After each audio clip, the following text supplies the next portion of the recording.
Vamos a abrir nuestras Biblias en Apocalipsis, capítulo 2.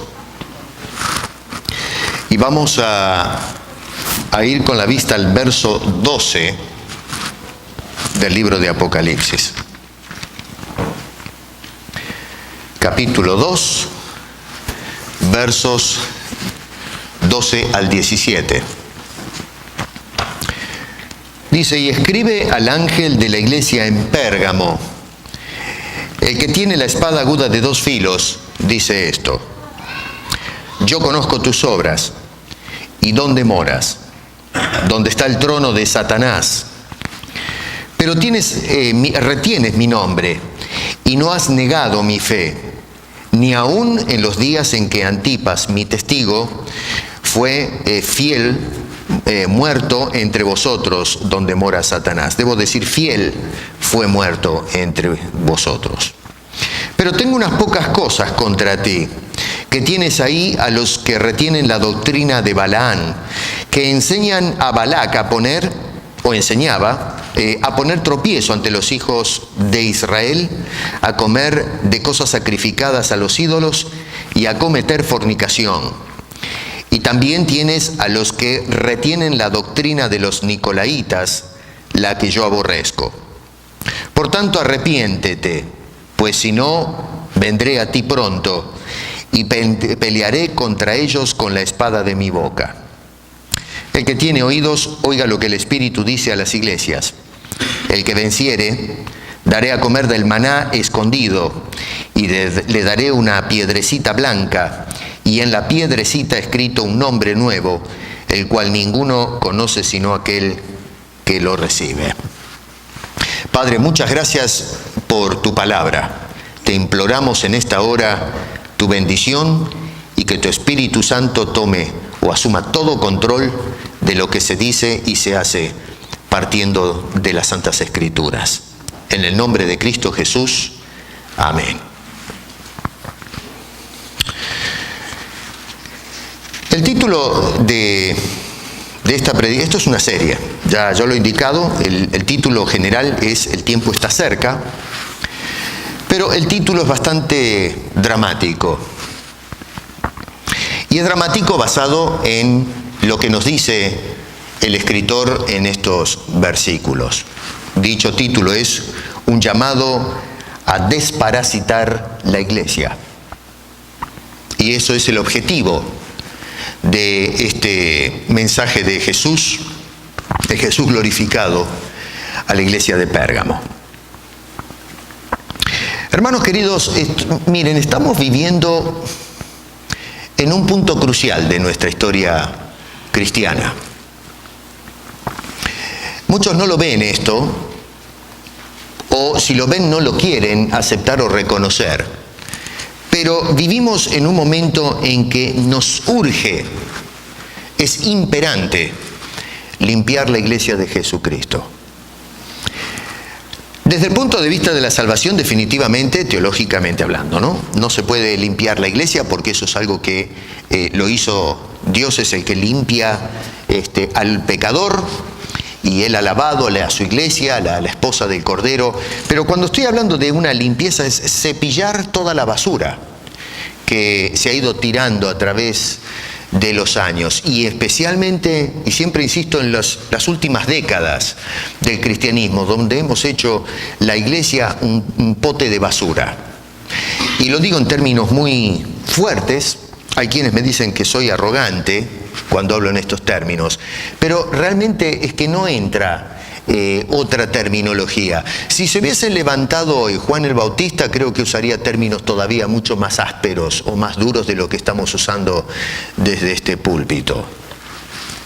Lo que tenemos que hacer es purgar a la iglesia de los parásitos, de estos elementos que han tomado el control y inclusive han tomado la dirección en la que se está llevando la iglesia de Jesucristo en estos tiempos modernos o posmodernos, para aquellos que les interesa más la perspectiva filosófica de los tiempos.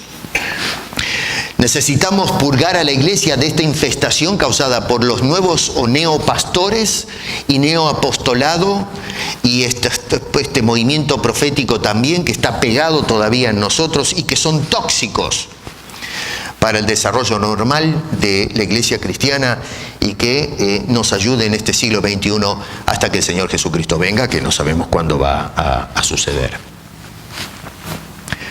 Un parásito es un organismo que vive fuera o dentro de otro organismo que viene a ser un huésped. Y lo que hace ese parásito es justamente vivir a costillas, ¿me entienden ese término? A costas de ese huésped en el que están insertado.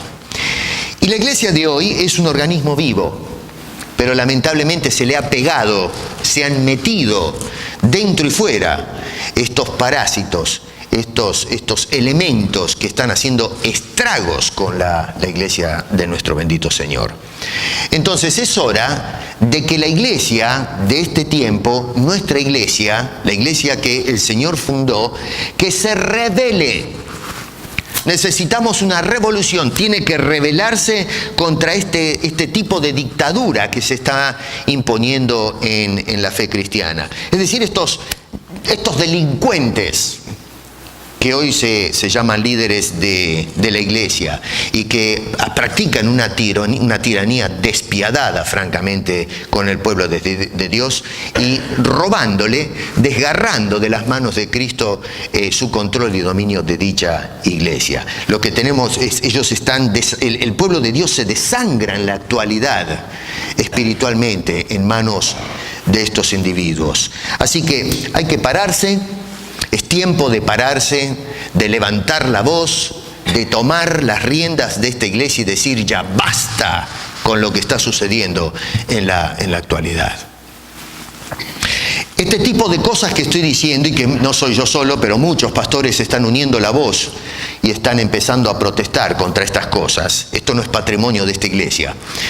Están ya empezando a protestar porque estamos cansados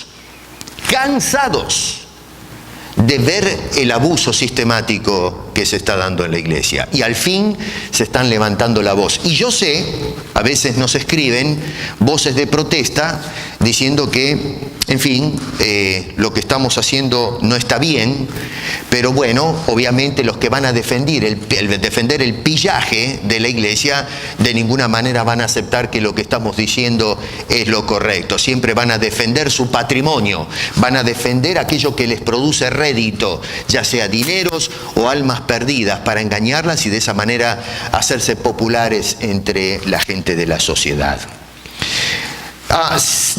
Miren, no se necesita reformar a la iglesia. Muchos están hablando de una nueva reforma, pero la iglesia ya fue reformada. Se hizo un excelente trabajo en el siglo XVI. Se levantaron voces que nos llevaron otra vez a las Escrituras, a contemplar la gracia de Dios, a tener un concepto claro ahora de cómo tenemos que abordar las Escrituras. Pasaron varios siglos donde hemos crecido, hemos evolucionado, hemos mejorado nuestra comprensión de las Escrituras, y en los años venideros, si seguimos la reforma, si seguimos aquel principio, el espíritu reformista, vamos a seguir creciendo y conociendo mejor a nuestro Dios. Pero no necesitamos otra reforma. Lo que necesitamos en la actualidad es una revolución, no una reforma. Una revolución mancomunada, unida de todos los creyentes. Una rebelión abierta contra todo este tipo de explotación y abuso causada por los llamados guías de la iglesia. Lo que necesitamos es establecer un cambio fundamental de conducta y dirección en la que estamos manejando las cosas en los tiempos que estamos viviendo. Y devolvérselo, por supuesto, y de más está decir, a aquel que es el dueño de la iglesia, que es la persona del Señor Jesucristo, y no los pastores y líderes que gobiernan el pueblo de Dios en estos días. Dice la sentencia del Señor Jesucristo ahí en el versículo 14, dice: tengo contra ti que tienes a los que retienen la doctrina de Balaam. Y en el verso 15 dice, tienes a los que retienen la doctrina de los nicolaitas. Tomen nota ahí en sus Biblias que la palabra que es clave, el verbo, digamos, es el clave, y que aparece 2 veces, dice, ustedes tienen. El reproche acá del Señor Jesucristo a la iglesia de Pérgamo es que está dirigido al hecho de que tienen en la iglesia lo que no deben tener. Y no solamente ellos tienen algo que está prohibido, que no debe estar en la iglesia, sino que ahora lo que vemos es una campaña de retención de lo que se tiene y que no se debe tener. Por eso noten que dice, tú tienes a los que retienen. Tenemos un gremio de personas que están atrapados. La palabra retener es no dejar escapar, es agarrar fuerte. Y lo que está diciendo el Señor a esta iglesia es, ustedes están prendidos de cosas que no deben agarrar. Hay individuos dentro de la iglesia que están atrapados de ciertas enseñanzas y no las quieren soltar. No importa si el Señor dice está mal. Lo que llama la atención es que están prendidos de eso. Y el Señor dice, ustedes, aquellos que tal vez todavía no están ahí en la baranda, dice, ustedes tienen en la iglesia esa gente que retiene esos principios que son censurables. Hermano querido, la iglesia contemporánea ha sido secuestrada, digo yo, por poderosas doctrinas. Y poderosas doctrinas porque impactan a la sociedad, especialmente al pueblo cristiano, a los elegidos. Y son poderosas doctrinas que son, compartidas por poderosos agentes. Muchos de ellos, no voy a decir todos, pero muchos de ellos son poderosos o reciben el poder del Averno, del príncipe de las tinieblas, del demonio. Nos advirtieron los escritores de antaño que se iba a dar eventualmente este tipo de fenómeno. Pero hoy, en lugar de ser precavidos y prestar atención a lo que está sucediendo, lo que estamos haciendo es cerrando los oídos y la atención a lo que está sucediendo y simplemente dejamos entrar como una tempestad este tipo de fuerzas, estos instigadores que son inspirados por el demonio y que están inyectando al pueblo de Dios con una cantidad de barbaridades, de disparates teológicos. Es decir, la iglesia ha sido secuestrada por gente sin educación.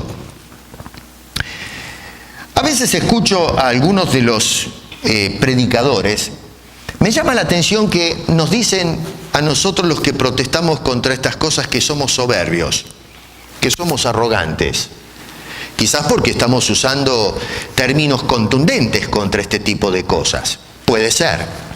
Pero cuando me siento a escuchar a estas personas a través de los medios de comunicación, digo yo, pero ¿cómo definimos la arrogancia? Porque el lenguaje soez, la violencia con la que predican algunos pastores, el lenguaje, los gritos, el espectáculo, es un mensaje violento, un mensaje hostil, un mensaje terrorista, un mensaje del terror, del pánico, para poder, por supuesto, sacar provecho de la gente.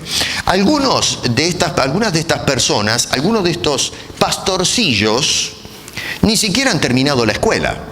Usted se puede dar cuenta que son personas que quizás no pisaron el aula. Y con esto, cuidado, vale la aclaración acá. No estoy diciendo que el Señor no puede agarrar hombres que no tuvieron educación para usarlos. Pedro fue un hombre vulgar, un hombre que no tuvo la chance a lo mejor de educarse como un Lucas o como un Pablo. Pero, escúchenme, por lo menos hizo el intento de tratar de mejorar. Estuvo 3 años y pico en una escuela de todos los días aprendiendo del Señor y eventualmente el Señor usó toda esa preparación para poder establecer a Pedro como un gran predicador. Y tal es así que algunos se sorprendían, como este pedazo de bruto que nosotros conocíamos, hoy lo escuchamos hablar en los pórticos del templo con una elocuencia impresionante acerca de cosas espirituales. ¿Notaron el cambio? Pero esta gente, vulgares, brutos, y con todo eso y lo que es peor todavía, gente que no tiene educación teológica, gente que no saben de lo que están hablando y se abrogan la autoridad para poder enseñarnos a nosotros, el pueblo de Dios, cómo tenemos que leer la Biblia, cómo interpretarla, cómo adorar, qué es esto, qué es lo otro, y así descarrean al pueblo. Neófitos, por los cuales el apóstol Pablo le dijo a Timoteo, cuídate de poner neófitos en el ministerio. Y la iglesia lo que hizo fue ordenar neófitos, gente que no saben de lo que están hablando, y se está pagando un precio muy costoso por eso. Parásitos, esos son parásitos. Y en lugar de extraer este parasitaje, lo triste del caso es que nosotros lo que estamos haciendo es reteniéndolo en el cuerpo, en el organismo de Cristo. Ahora, ¿cómo se extrae un parásito? Bueno, hay que arrancarlo, ¿o no? El parásito hay que arrancarlo. Si nosotros dejamos el parásito en el huésped, lo que va a suceder es lógico.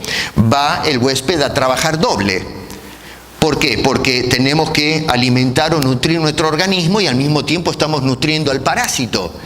Y vamos a ir observando un progresivo debilitamiento, en este caso un debilitamiento espiritual de la persona y la organización que contrata a estas personas.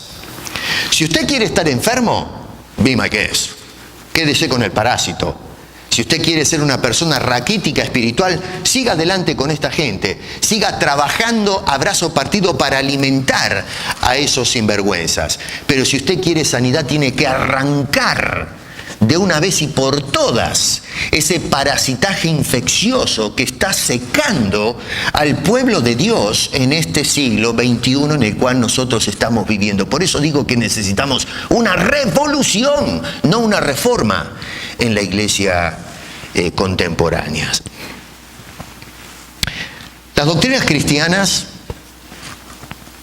se han mezclado en un sincretismo peligrosísimo con doctrinas de origen netamente pagano. Y está en la fusión, está en la mezcla que muchos cristianos hoy, si no tienen debido entrenamiento, no pueden ya distinguir entre lo que es bíblico y lo que no es bíblico. Es tan semejante, es tan sutil el asunto, que ya no podemos discernir más. La otra semana estaba mirando un video que me dejó pero completamente pasmado, francamente, no sé, se ve de todo ya. No me tendría que escandalizar más nada porque uno piensa que ya lo vio todo, pero no me dejo de sorprender. Hay creo que les comenté a alguno de ustedes, en algún lugar, no interesa dónde y quiénes, sino el hecho, agarran la rama de un árbol y esta es la rama ungida. Y entonces la gente agarra esa rama ungida, una rama de árbol, díganme ustedes, la tiene una señora o señorita, no lo sé, está prendida de esa rama, y otros entonces tienen que agarrar esa rama y comienzan a danzar en forma como en éxtasis alrededor. No sé si han visto ese video. Es una congregación. Ahí está la gente. ¿Quién le saca de la cabeza a esta gente que eso que están haciendo no es bíblico? ¿Quién le saca de la cabeza a la gente este concepto de la teología de la unción? Que yo ya di unas charlas acerca de la unción, vayan y revísenlas, pero que hoy día es tan popular y eso va a agarrar fuerza, porque una vez que se comienza con un disparate como ese, empiezan a seguir otros disparates. Hay quienes hablan de agua bendecida, el zapato bendecido, el chicle bendecido y cuántas tonterías que se ven por ahí. No estoy mintiendo, vaya al YouTube e investigue y va a ver que alguien me dijo que no vi estas cosas, que no es cierto. Por favor, siéntese si sabe manejar la computadora y usted va a corroborar lo que estoy diciendo. Y si no, escríbame, usted es un mentiroso. Fíjese, es terrible. Pero la iglesia recibe con aplausos ese tipo de paganismo en sus filas. No podemos discernir ya lo que es bíblico, lo que es de Dios y lo que es de otro lado. Bueno, eso es precisamente lo que estaba sucediendo en la iglesia de Pérgamo. Perdieron todo discernimiento. Jesús se presenta en este tipo de iglesia, verso 12, como el que tiene la espada aguda de dos filos. Y al final del verso 16 dice también, y pelearé contra ellos con la espada de mi boca. Noten ustedes que si Jesús en Esmirna se presentó, ¿no es cierto?, como Dios, vimos la vez pasada, y como aquel que es victorioso sobre la muerte, con el propósito de llamar a los hermanos que sean fieles hasta las últimas consecuencias.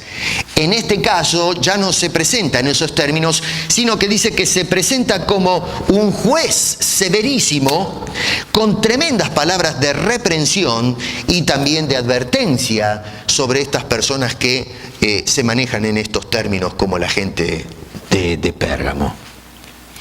Bueno, a ver, cuando dice ahí sale de su boca, se está refiriendo a la palabra. De más está decir eso, ¿no? Creo que no necesitamos a una hermeneuta que nos explique esa situación. No es que de Jesucristo está saliendo una espada literal de la boca y está ahí moviendo la cabeza, cortándole, ¿no es cierto?, a la gente el cuello con la palabra. Está hablando de la palabra que está saliendo del Señor. La espada es un instrumento de guerra, un instrumento marcial, que especialmente la espada esta que se menciona, que es una espada de 2 puntas, más o menos, si no recuerdo mal, en el siglo III hubo una guerra entre Cartago y Roma, y Aníbal había contratado a unos mercenarios en Hispania, o de Hispania, y cuando se enfrentaban contra los romanos, los romanos siempre fueron amigos de estas falanges, estas paredes de hombres con escudos, y se encontraron con esta innovación tecnológica, si se quiere, de la espada de 2 filos y con una punta delante, y fue el terror para los romanos. Y bueno, es un instrumento de guerra corta, de guerra de cuerpo a cuerpo, y entonces los romanos van a adoptar, debido a la efectividad de esa arma y lo terrorífica que es, van a adoptar este instrumento para introducirlo en el ejército. Y es por eso que Roma en estos días está utilizando ahora esa espada de 2 filos y de punta. Es un instrumento tremendo. Hay de 2 tipos, hay una que es un poco más corta, tipo cuchilla, y otra que es una espada más larga. El propósito de la espada es, primero se trabaja con una lanza. Hay unos escudos de tipo rectangular que forman paredes, y entonces el propósito es de ir avanzando y ir tirando abajo, ¿no es cierto?, penetrando y cortando a cualquiera que se meta en el camino. Así que le daba libertad al brazo para defenderse y atacar y dejar a todo el enemigo derrotado. Bueno, esa es la espada típica del ejército romano en estos días. Se está usando esa figura para representar entonces esa espada tremenda, terrorífica, penetrante, que hacía estragos en el ejército de aquel entonces. La Biblia, si ustedes se van un poquito a Hebreos capítulo 4, dejen un poquito ahí Hebreos y vayan al capítulo 4, se describe a sí misma como una espada aguda de 2 filos. La Biblia misma nos dice, el escritor de Hebreo, que es inspirado por Dios, describe a la misma palabra, que inspira la palabra, como una espada de 2 filos. Dice el verso 12, porque la palabra de Dios es ¿qué cosa? Viva y eficaz y más cortante que toda espada de 2 filos, y penetra hasta partir el alma y el espíritu, las coyunturas y los tuétanos, y discierne los pensamientos y las intenciones del corazón. Ahora, para poder más o menos agarrar el sentido de esas palabras, es justo que vayamos al contexto, porque si no nos quedamos ahí nomás y podemos sacar cualquier conclusión de esto. Y más o menos, no sé, acá otra vez, como siempre, les insisto a que vayan a casa, lean todo, pero bueno, para hacer resumen ahora, en el capítulo 3 de Hebreos, dice el versículo 7 y 8, la segunda parte del verso 7, y verso 8 dice, si oyereis hoy su voz, no endurezcáis vuestros corazones. Acá se evoca la historia nacional del pueblo de Israel en aquella epopeya cuando salieron de Egipto, y entonces iban por el desierto en línea a la tierra que Dios les había prometido. Dios les dio una promesa, y ¿qué pasa? El pueblo reaccionó mal, fueron duros, no creyeron a Dios como corresponde, y entonces perdieron la chance de entrar a la tierra prometida. Fue la segunda generación. ¿Se acuerdan de eso? Los hijos, los que nacieron de esta gente en el desierto, estos fueron los que entraron en la tierra prometida. Pero este primer contingente que salió de Egipto se quedó todo, excepto 2 personas, ¿no es cierto? Tenemos a Caleb y tenemos a Josué, que sí entraron con los suyos, pero el resto se quedó en aquel desierto. En el verso 12 dice: mirad, hermanos, que no haya en ninguno de vosotros, ahora vuelve al presente, dice que no haya corazón malo de incredulidad para apartarse del Dios vivo, como sucedió en aquel entonces. Capítulo 4, versículo 1 dice: temamos pues, no sea que permaneciendo aún la promesa de entrar en su reposo, como fue con aquellos, dice, alguno de vosotros parezca no haberlo alcanzado. En el versículo 11 del capítulo 4 dice: por lo tanto, procuremos entrar en aquel reposo, para que ninguno caiga en semejante ejemplo de desobediencia. Toda la historia aquella es un ejemplo de las consecuencias de desobedecer a la palabra de Dios. Y entonces ahora sí entra el verso 12, donde dice: porque la palabra de Dios es viva y eficaz y cortante como espada de 2 filos. ¿Se dan cuenta lo importante de mirar el contexto para que agarremos la profundidad y el peso de esas palabras? Así que aquella generación entonces que salió de Egipto no entró al reposo. ¿Por qué razón? Por no tomar nota de la palabra de Dios. Ahí es donde se armó el lío. A lo menos de ese versículo 12, mirando ese contexto, sacamos 3 cosas acerca de la palabra de Dios. Número 1, la palabra tiene una precisión quirúrgica prácticamente. Porque está diciendo que lo que hace es entrar. Y entra en lo más recóndito, dice, a las almas mismas de las personas. Allá donde abrigamos los pensamientos, los misterios de nuestras vidas, los sentimientos, todo lo que está metido dentro nuestro y que a veces no queremos que la gente vea. Hay mucha secrecía en el cristianismo de hoy. Se ve todo por fuera. Pero a veces me vienen a la memoria las palabras de Jesús cuando acusaba a los fariseos, los líderes de la nación, que eran personas llenas de huesos podridos. Nosotros juzgamos a la gente por lo que vemos hoy, la apariencia. Pero ¿qué hay adentro de la gente? Jesús dijo: por los frutos los conoceréis. ¿Pero estamos mirando qué frutos dan? No. Salen frutos podridos, verdes, sale cualquier basura. ¿Y qué hace la gente? Arranca esos frutos y se los traga con gusto. No prestamos más atención. Gente que está llena de huesos podridos, de inmundicia. Eso es lo que está metido dentro de la iglesia y que la dirige. La palabra de Dios tiene esa precisión tremenda de entrar a lo profundo, expone lo que hay escondido en el corazón del hombre. La otra cosa que podemos sacar es que la palabra es efectiva en cuanto a los resultados. Dice viva y eficaz, mejor que cualquier otro elemento terapéutico para tratar con la gente.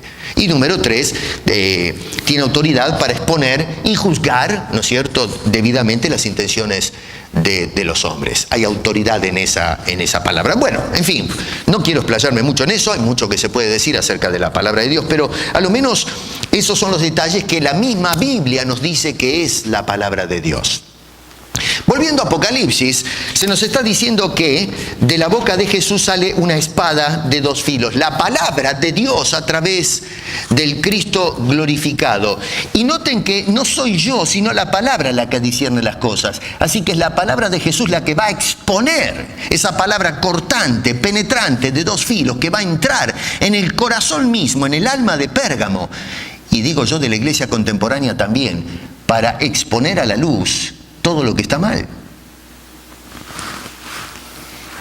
Con esta autoridad o esta palabra de autoridad habla Jesús a la iglesia. ¿Escucha a la iglesia?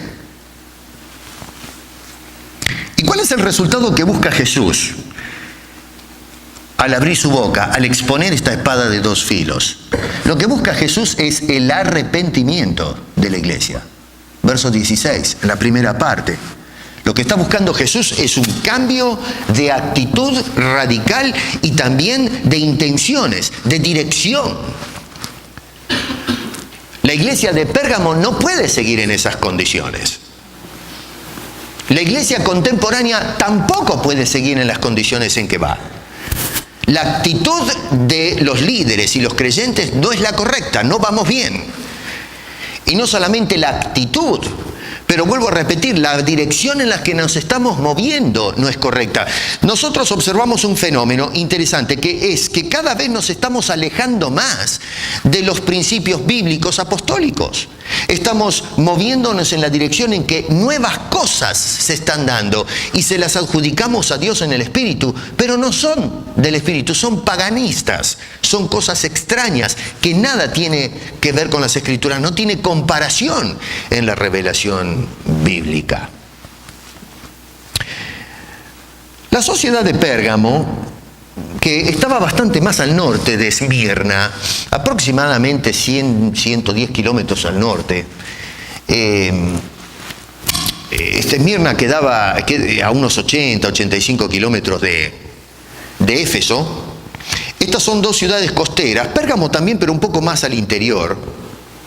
Pero estaba a unos 180, 190 kilómetros de Éfeso, así que estaba bastante. Es la iglesia que estaba más al norte de todo este sector de Turquía donde estaban ubicadas las 7 iglesias que menciona el libro de Apocalipsis. Hoy es Turquía, esta región del Asia Menor. Era una sociedad que se jactaba de un nivel intelectual tremendo, era una ciudad muy culta, Pérgamo, y toda la región, pero especialmente la ciudad, punto céntrico. En la ciudad habían construido un montón de templos, pero había un templo, especialmente un santuario, un edificio que habían erigido para un dios, Esclapios, que se dedicaba a sanar a la gente. Y muchas personas viajaban de todo el Mediterráneo a la ciudad de Pérgamo para ser tratados de sus enfermedades. Ahí estuvo ministrando, acá tenemos a una doctora, Galeno, ¿no? Que para los médicos este nombre es muy familiar. Algunos le llaman el padre de la medicina del oeste. Fue un hombre que llevó a cabo varios estudios en esa ciudad acerca del campo de la medicina. Así que bueno, era una ciudad muy preparada en esa área. Había también un teatro muy popular que muestra la cultura que existía en la gente, en lo artístico me refiero. Había una tremenda biblioteca. En realidad se dice que fue la segunda biblioteca más grande del mundo antiguo. La primera estaba en las costas de Egipto, en Alejandría. Y la de Pérgamo se dice que fue la segunda biblioteca más importante. Algunos dicen que Marco Antonio le regaló esta biblioteca a Cleopatra después de que la de Alejandría había sufrido averías. Así que, no sé, pero eso es lo que se cuenta, lo que nos dicen los expertos. Era una biblioteca que contaba con 200.000 volúmenes, así que imagínense, no era una biblioteca pequeña, era una tremenda biblioteca, le llamamos a estos lugares donde uno va a buscar libros, ¿no? Entienden todo ese término. No la librería donde compramos libros, pero donde vamos a consultar. En aquel entonces usaban rollos, otra vez otro tipo de forma de encuadernar, pero en fin, era una tremenda biblioteca, una sociedad tremendamente culta. Allí, justamente, en esa sociedad se plantó una iglesia, se insertaron los cristianos. Y sin embargo, llama la atención que a pesar de tanto nivel cultural, por parte de esta sociedad, habían sucumbido a la idolatría, la inmoralidad, la superstición. Déjenme decirles algo. La educación general en la sociedad no es una garantía de que no vamos a caer en la idolatría y el disparate. No me malentienda, con esto no voy a abrir el paraguas porque me va a caer alguien encima. Pero no estoy diciendo o postulando que no se eduque a la gente. No, señor, edúquense. Eduquen a sus hijos. Es una irresponsabilidad no educarnos y educar a los hijos. Es quedarse en la era de las cavernas. Nosotros los cristianos, más que nada, tenemos una necesidad imperante de educarnos. especialmente los pastores, los que predican, los maestros. Pero eso no quiere decir que el resto del pueblo se sienta a escuchar. No, tenemos que educarnos bíblicamente y también aquellas cosas que son de términos generales. Tenemos que tener información para poder ser efectivos cuando se trata de compartir el Evangelio, porque nos van a hacer preguntas. Y preguntas de gente informada. Hay ignorantes que nacieron y quieren morir ignorantes. Bueno, no podemos hacer nada con esa gente. Pero de todas maneras nos tenemos que educar. Pero nosotros estamos confundidos en las sociedades y gobiernos contemporáneos, que educando a la sociedad vamos a hacer que el hombre abandone sus estados primitivos. No, señor. Hay un problema en la naturaleza humana que nos arrastra al error, a lo que es pecaminoso, a lo que es idolátrico. Eso es un fenómeno que lo traemos en la savia, dentro nuestro. La educación puede ser que nos haga idólatras educados, pero no dejar de ser idólatras. Algunos ateos que se jactan de ser ateos, déjeme decirle, usted lo que está haciendo es idolatrizando la razón o al hombre mismo. Así que es un tipo de idolatría, es un culto, el culto al ser, el culto al yo. Así que no me vengan con este asunto del ateísmo, que puede ser dogmático, puede ser filosófico, pero bueno, eso es otro tema. Pero todos creemos en algo. Así que cuidado, la educación es buena, pero no garantiza que la sociedad se va a vacunar de todo lo que es supersticioso y mucho menos de lo que es inmoral. Esta sociedad de Canadá es una de las sociedades más educadas del mundo entero a nivel universitario. Y fíjense en ustedes cómo estamos moralmente. ¿Cómo están las naciones del oeste, los países que son fuertes? Dejemos un ratito los tercermundistas, pero ¿qué tal de Europa? La vieja nación, el viejo continente, ¿dónde están parados ahora? Gente que supuestamente están en un nivel de educación que aventaja a muchas naciones. Vamos, pensemos bien lo que estamos haciendo y lo que estamos diciendo. La sociedad de Pérgamo era una sociedad culta, pero había sucumbido en los errores y la iglesia también había sido tocada por este tipo de cosas. El apóstol Pablo dice en 1 de Tesalonicenses 5:21, examinadlo todo, retened lo bueno. Claro, no, la verdad que no se puede negar acá de que hay elogios, en fin, por parte de Jesús a esta iglesia, ¿no? Porque eso sería absurdo, no ver cosas positivas. El mismo Jesús está aplaudiendo ciertas cositas que se daban dentro de esta congregación en medio de una sociedad paganizada, inmoral, completamente desorientada. Y en el verso 13 dice que retuvieron, y él elogia esto, retuvieron el nombre de Cristo Jesús. No negaron a Jesús, a tal punto que aparentemente un líder de ellos, el pastor, un tal Antipas, tuvo que pagar un alto precio por no negar a Jesucristo. Vespasiano, otra vez les dije el otro día, el emperador de turno, y se le metió en la cabeza que todo el mundo tenía que adorar su imagen. El que se negaba, le caían encima. Vespasiano fue víctima de esta persecución, la segunda persecución imperial que se registró en la historia de Roma. Bueno, estos hermanos seguían a su pastor o a este hombre, Vespasiano, y fueron fieles. Los obligaban a renunciar al nombre de Cristo y dijeron, no, Señor, nosotros no vamos a soltar el nombre de Cristo. Retuvieron el nombre de Jesús. Y otro elogio que hace el Señor Jesucristo es que no habían negado la fe. No solamente la fe salvífica, es decir, esa fe esa confianza en lo que Dios nos dice y lo que Dios hace en el momento de aceptar a Cristo como Salvador personal, pero retener la fe, el complejo doctrinal, todo el compendio apostólico que se les había dado. Estos hombres se agarraron y retuvieron las enseñanzas apostólicas, la fe cristiana del principio. Todo esto en medio de una sociedad que era asiento, nos dice Jesús, de fuerzas tremendas, siniestras. Dice allí Satanás, nada más ni nada menos. Cuando dice en el versículo 13, donde está el trono de Satanás, se está haciendo referencia, cuando se menciona un trono, de que está en una posición de autoridad y control sobre sus súbditos. Bueno, algunos, no sé, investigando un poco acerca de este asunto, había unos templos tremendos, pero había un famoso templo que se había erigido para Zeus. Zeus era el campeón de los dioses, el padre de los dioses del Olimpo, la cultura griega, y después, bueno, pasa a los romanos le cambian los nombres, pero es el mismo panteón.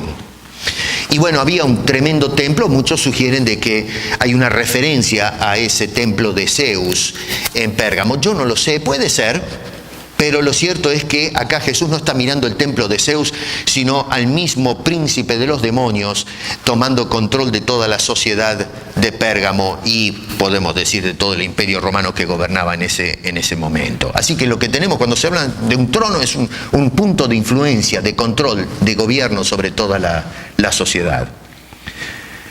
Pero a pesar de estas cualidades extraordinarias que el Señor elogia de parte de estos hermanos, no obstante, fallan en algo que es fundamental.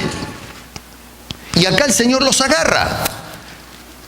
Se habían infiltrado dentro de esta iglesia gente con otras doctrinas que habían influenciado o empezaron a influenciar tremendamente en la cultura de esta congregación.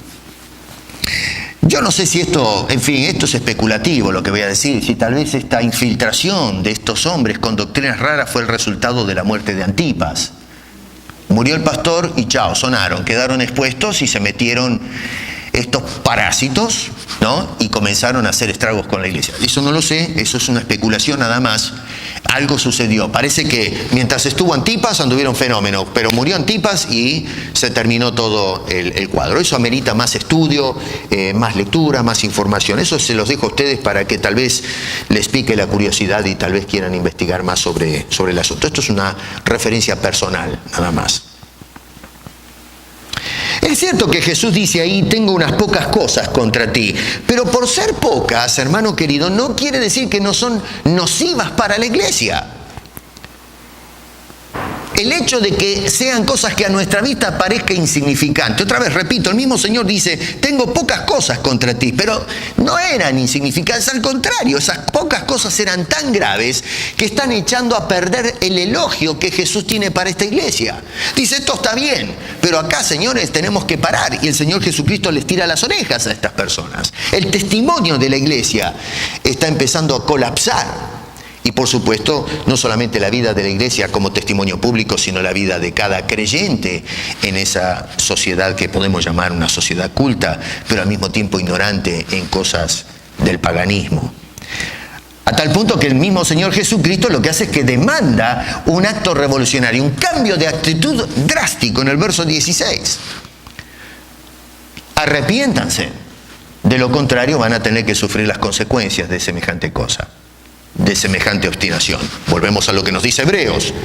Aquel pueblo que resistió, que no obedeció la palabra de Dios, perdió la oportunidad de entrar en el reposo. Y nos dicen a nosotros ahora, no caigamos en el mismo error de no prestar atención a esa palabra. Y ahora esa palabra, esa espada de dos filos, le está hablando a la iglesia de Pérgamo para que tomen debida nota de lo que el Señor está diciendo y lo que está pasando entre estos hermanos. Claro, uno puede decir, bueno, pero si el Señor dice que, en fin, que son pocas cosas, entonces no es tan grave el asunto, no es para exagerar, son unos detalles nomás, podemos seguir adelante. No, Señor, no podemos seguir adelante. Si Pérgamo no hubiese sido tan grave la situación en la que estaban, Jesús no les hubiese dicho, peguen la vuelta. Es tan grave el asunto, a pesar de estas cosas de retener el nombre de Jesús y de guardar la fe, que el Señor les dice, ustedes se tienen que parar y dice, por tanto, arrepiéntete. Ahora, qué cosa interesante, porque yo pensaba, esta semana en el escritorio, digo, pero a ver, ¿cómo es esto? Los hermanos, el Señor dice, ustedes retienen mi nombre, lo predican, van al templo, cantamos coros, himnos, qué sé yo, hoy en la iglesia contemporánea usamos toda esta liturgia, y hablamos de Jesús, exaltamos a Jesús. La gente nos pregunta y dice, soy cristiano hasta la médula, hasta la muerte, y hablamos y qué sé yo. Se nos habla de doctrina, sí, Cristo murió por mí, la gracia de Dios, y que pin y que pan, y nos recitamos el credo. ¿Y qué dice Jesús? Muy bien. ¿Pero y lo otro? Las cositas esas que no tienen nada que ver con el credo,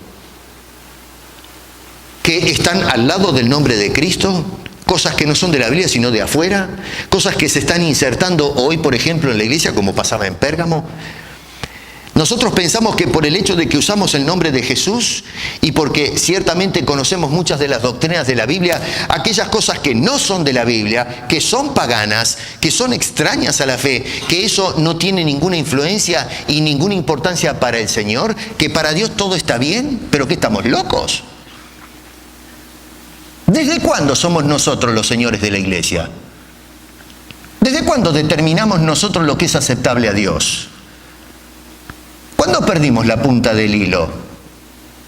¿Cómo es posible que hoy dejamos que estos líderes de la iglesia nos estén bañando con paganismo y nosotros lo que hacemos es abrir nuestras almas y nuestros oídos a la basura que están tirando adentro del cuerpo de Jesucristo? La impureza, la inmoralidad que se está dando.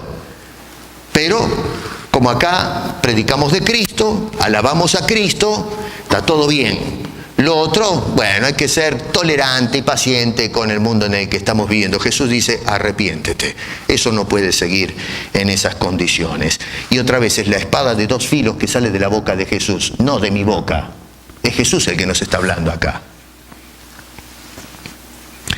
¿Qué tipo de doctrinas se habían introducido acá en Pérgamo? ¿Y qué relación tiene con nuestra contemporización? El verso 14 menciona la doctrina de Balaam. Balaam le había enseñado a un tal Balac a poner tropiezo a Israel. Tropiezo, acá la palabra griega quiere decir ponerle trampa. Se ponían trampas y se ponía un cebo.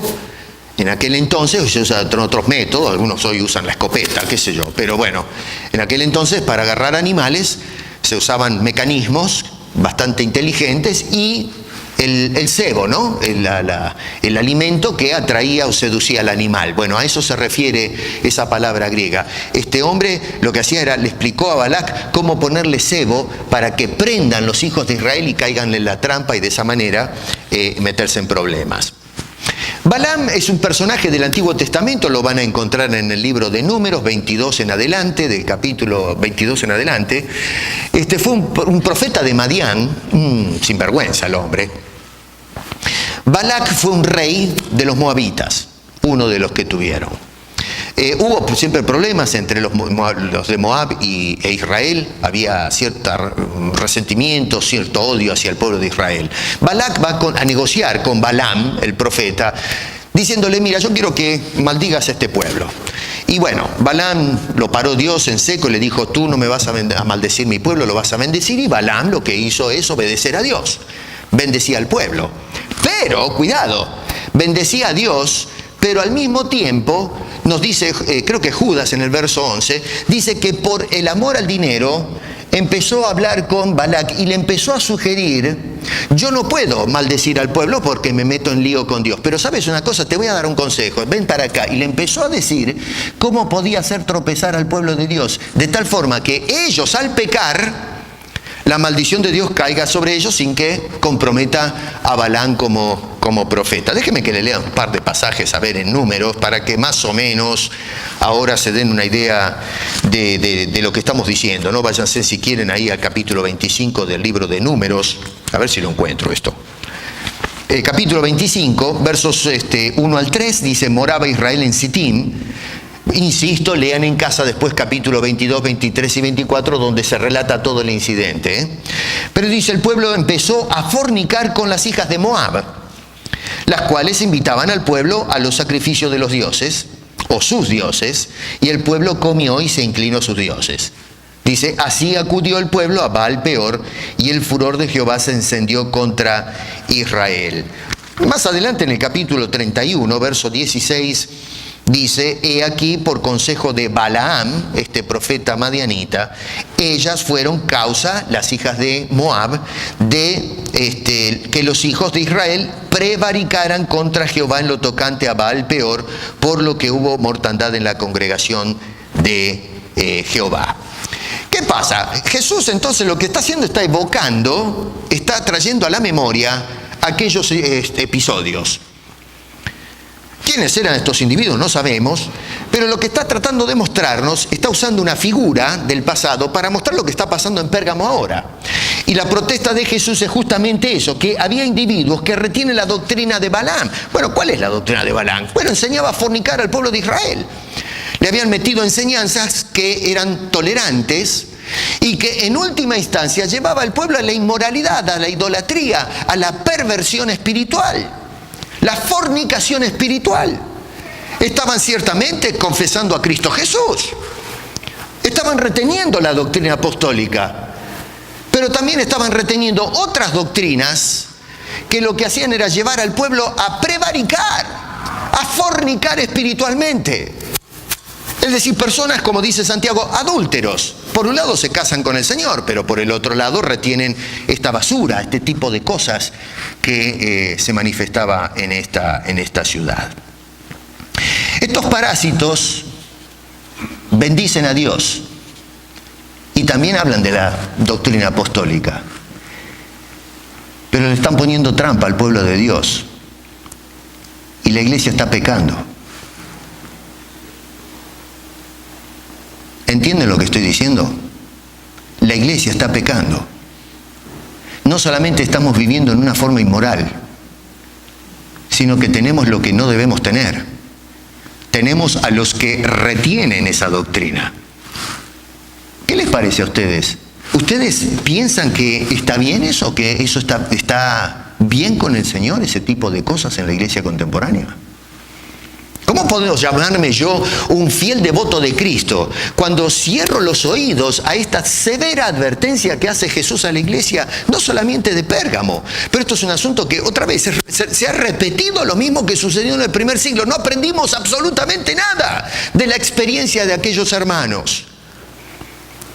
Abrimos la carta esta de Apocalipsis, leemos esto, a veces pastores que predican, pero no le damos ni 5 de la hora a la enseñanza, a la advertencia. Seguimos viviendo en nuestra prevaricación, en nuestros pecados, seducidos por estas trampas que ponen Balaam, los Balaam contemporáneos, y luego se inserta también allí a esos que seguían la doctrina de los Nicolaitas. En lugar de desgarrar esta inmundicia de doctrina que gobierna la iglesia hoy, la estamos reteniendo. Y saben una cosa, hace tiempo que me vengo preguntando por qué la iglesia retiene estas cosas. Bueno, las retenemos, por un lado, lo que voy observando en mi experiencia y en mi análisis es porque los predicadores los distraen de la verdad con una mezcla con el paganismo. Lo que hacen es hablarnos con la Biblia abierta de Jesús, del Espíritu Santo, de Dios el Padre, del sacrificio de Cristo, doctrinas fundamentales, la médula de nuestra fe apostólica. Nos hablan definitivamente de eso. Si usted le pregunta, ¿usted cree en esto? Le va a decir, ¿cómo no? Sí que lo creo. ¿Daría la vida por eso? Sí, Señor, como Antipas, yo me tiro al fuego. Pero al mismo tiempo nos van metiendo esas otras cosas. Y el pueblo de Dios no puede distinguir entre una cosa y la otra. Suena todo bíblico. La otra razón del por qué la gente acepta y retiene esto es porque les gusta. Al pueblo de Dios le gusta. Nos gusta cómo predican. Nos gusta el espectáculo. Nos gusta cómo nos satisfacen. Y buscamos deliberadamente a esa gente. Y les pagamos el sueldo. Terribles sueldos. Y nosotros somos los que estamos asesinando la iglesia de Cristo. La iglesia del siglo XXI. Nosotros, no ellos. Nosotros los que mantenemos a esos parásitos. Cuando la gente va a las iglesias porque me gusta cómo cantan ahí, eso me dice qué tipo de cristiano eres. Lo importante ya hoy día no es lo que se predica. Yo he conocido personas que dicen, predican bien, pero en aquel lugar, cómo alaban. O sea que para ti lo importante no es la palabra de Dios.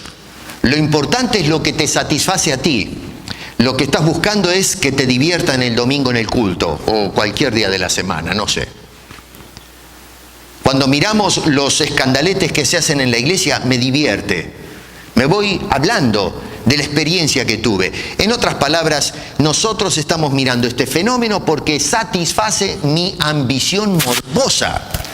El apóstol Pablo previno a Timoteo diciendo que llegará el momento en que se van a amontonar gente buscando este tipo de placeres. Y es por eso que le dijo a Timoteo, Timoteo no dijo canta alabanzas con instrumentos de cuerda y qué sé yo, sino dice predica la palabra a tiempo y fuera de tiempo. No dejes este asunto.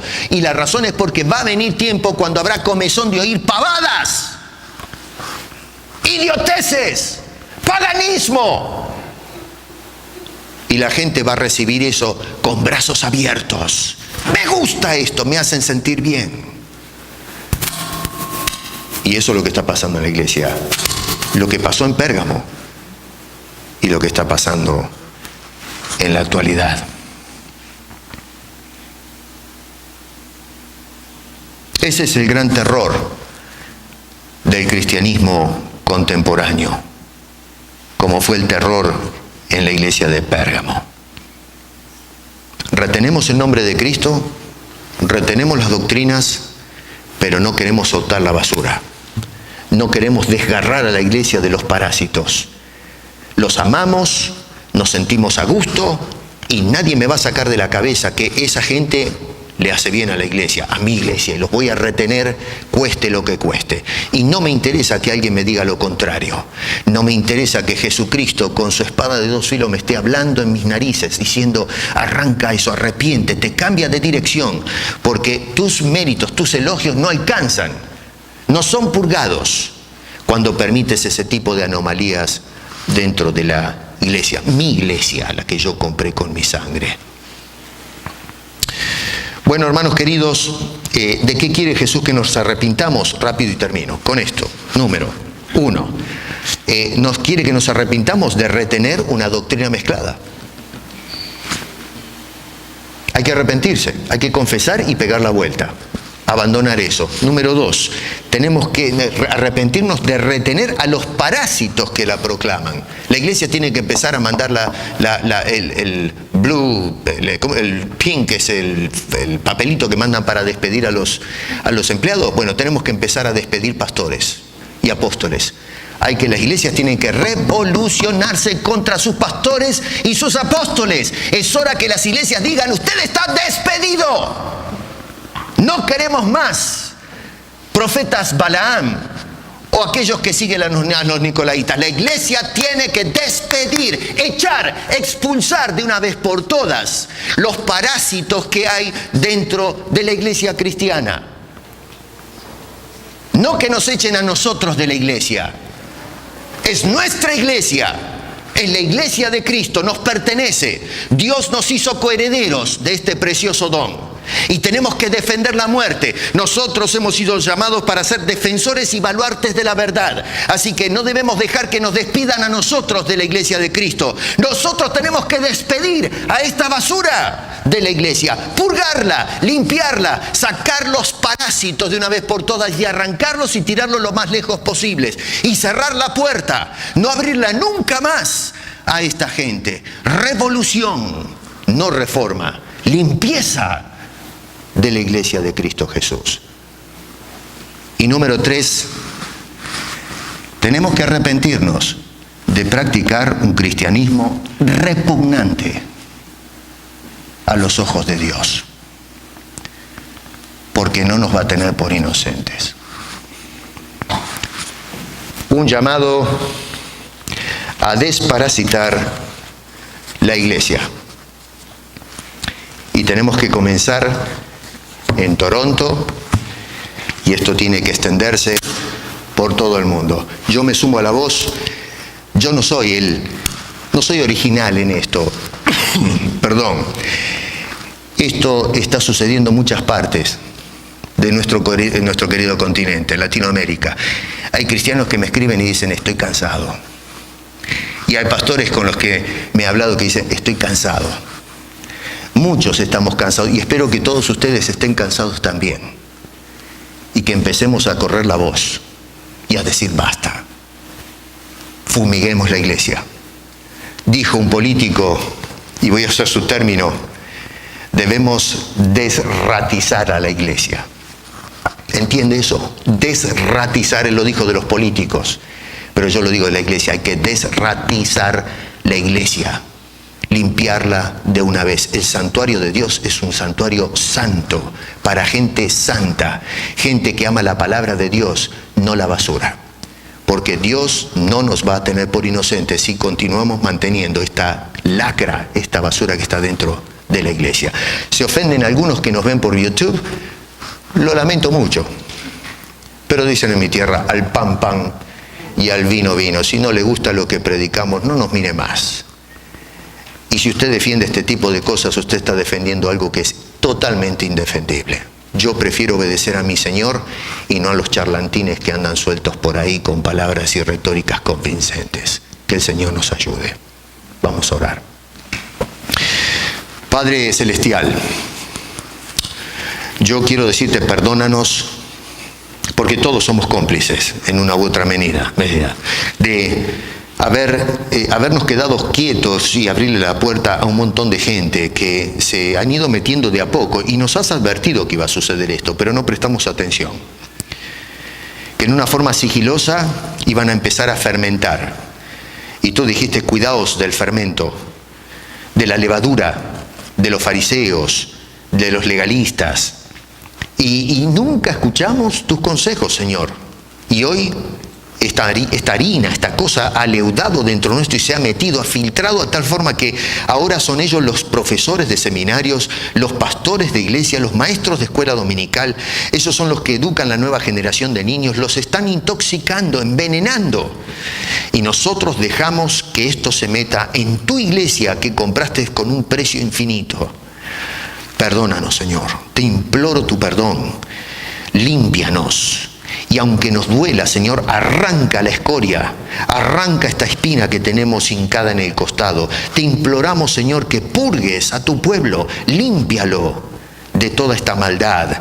Haz que empobrezcan los que se están enriqueciendo de tus ofrendas, la ofrenda de tu pueblo, Señor, que se están robando el dinero de tus arcas, que en lugar de sostener misioneros y que se compren Biblias para llevar a los países donde hay necesidad de alimentar a los pobres y a los sedientos, le estamos manteniendo a estos sinvergüenzas, estos parásitos que viven a costilla de ti y de tu pueblo, Señor.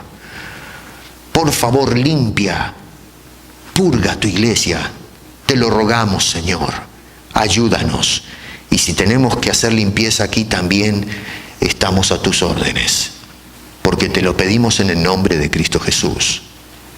Amén y amén.